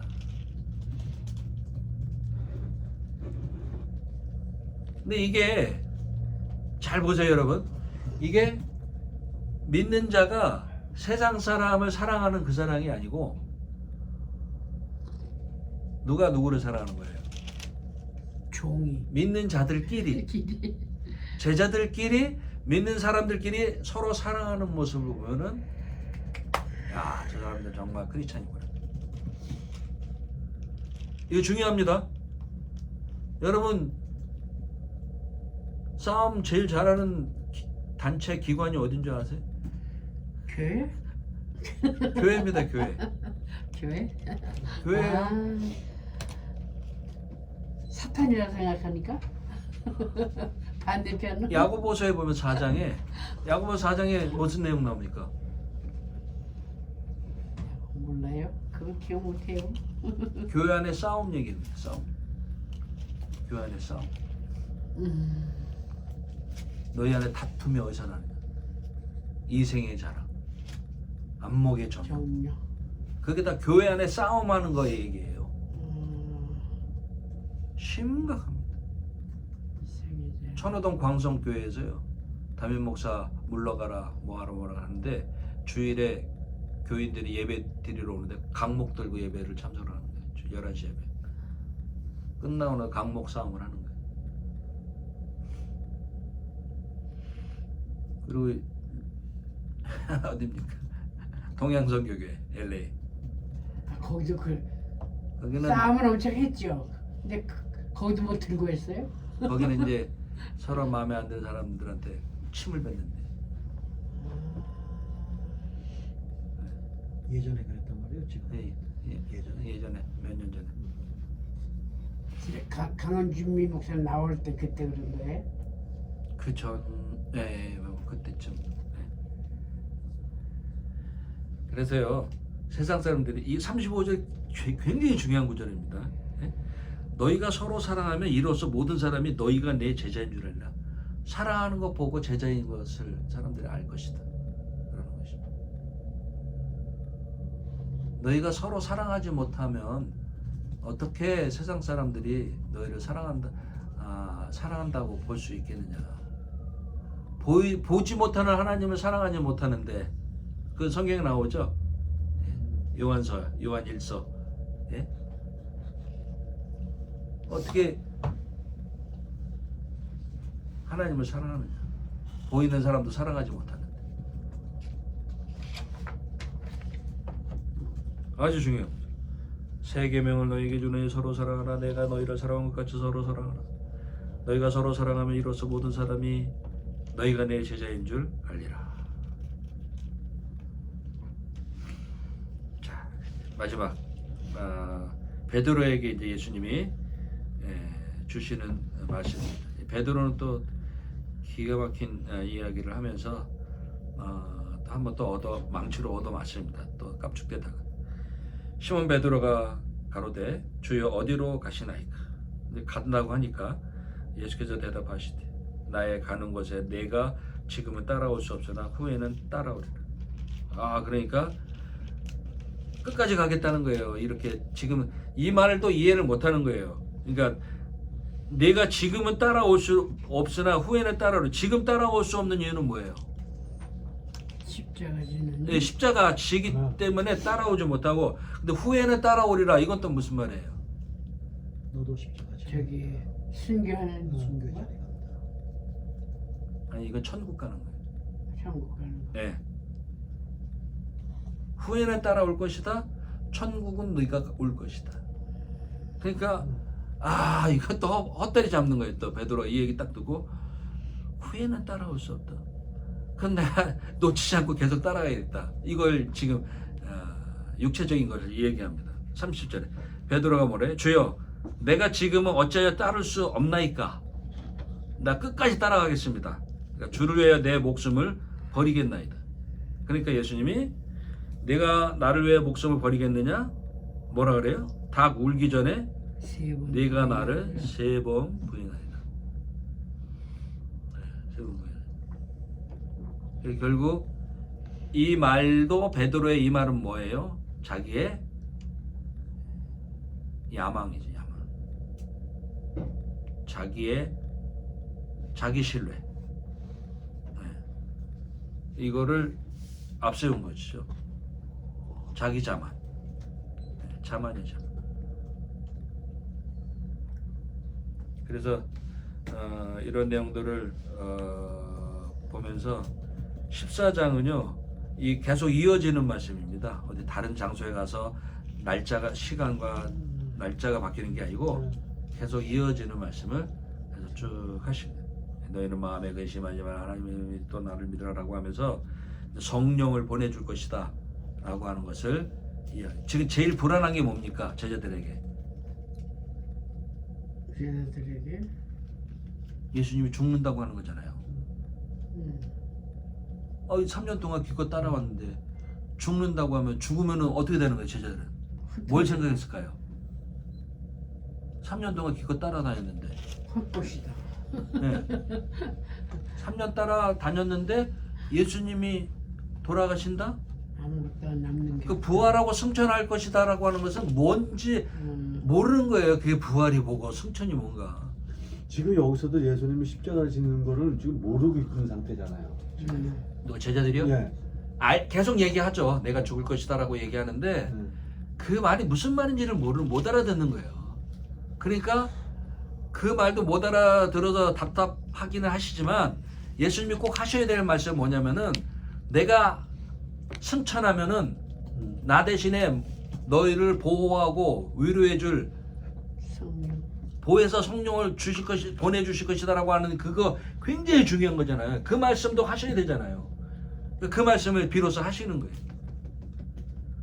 그리고 너희는 15장에서 나하고 꼭 붙어 있어라. 포도나무 꽉 붙어 있고 16장에 성령이 와서 이런 사역을 하실 것이다. 너희가 나하고 꽉 붙어 있으면 성령이 이제 와서 너희에게 이러한 사역을 해 주실 것이다. 그걸 최후로 남깁니다. 성령 사역. 그러고 나서 겟세마네 동산에서 기도하시고 내려오셔서 체포당하시고 죽으시는 거예요. 그러니까 지금 예수님에게 발에 불이 떨어진 거는 두 가지예요. 예언 성취도 하셔야 되지만은 이놈의 제자들을 어느 정도 좀 마무리를 해놓고 가셔야 되는데 제자들은 아주 참 성숙하지 못했었던 이런 부분들. 그리고 지금 예수님께서 평생에 3년 동안 사역하시면서도 그 제자들이 바뀌는 게 막판에 바뀌잖아요. 또 오히려 예수님 계실 때까지도 다 부인하고 도망가버리고. 네. 그러니까 우리가 목회할 때 성도들이 안 변한다고 실망하면 안 되겠네. 안 변해. 잘하지도 않는 것 같고 그런. 근데 두 가지예요. 성경을 자세히 연구해서 그렇구나라고 깨달아서 빨리 성경대로 믿는 거. 그리고 성령의 충만을 받아서 전인격적으로 변화되고 새롭게 되고 능력받고 그렇게 되면 가능한 거예요. 빨리 성숙을 앞당길 수 있죠. 말씀에 귀 기울이고 막 사모하면 성령이 오시겠죠. 그럼요. 말씀과 함께 성령은 예수님과 진짜. 성경 말씀과 함께 합니다. 성경 말씀과 변화되고 새로워져. 어느 세월에 아이고. 이거 근데 권사님 이게 공부하신 게 아주 정답을 많이 말씀하시네. 예습도 많이 해보시고.